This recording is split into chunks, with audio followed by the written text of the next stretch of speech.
3 రోజుల్లో 2 రోజులు పూర్తయిపోయింది. ఇక మిగిలింది ఒక రోజే. 1979లో తీవ్రమైన నీటి ఎద్దడిని ఎదుర్కొంది తిరుమల. అప్పుడే కదా స్వామివారు వరుణ జపానికి ఆమోదం తెలుపుతూ నవంబర్ 7, 1979 అర్ధరాత్రి తన ఆలయంలోని కాంస్య గంటలు వాటంతట అవే మ్రోగేలా చేశారు. ఆ మరునాడే అంటే నవంబర్ 8న వరుణ యాగం ఎంతో ప్రతిష్టాత్మకంగా శాస్త్రాల్లో చెప్పబడిన విధంగా గొప్ప పండితుల చేత ప్రారంభించబడింది.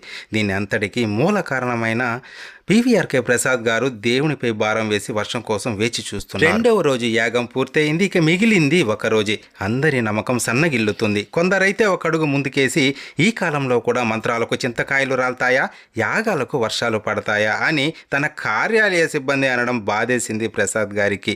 ఇక పుష్కరిణి దగ్గరలోని స్నపన మండపంలో మలయప్పకి తిరుమంజనం ప్రారంభమైంది. కరెక్ట్గా 1 గంటకి ఎటు నుంచి వచ్చాయో తెలియదు. కారు మబ్బులు పెద్ద పెద్ద ఉరుములతో ప్రారంభమై వర్షం తిరుమలను నింపివేసింది.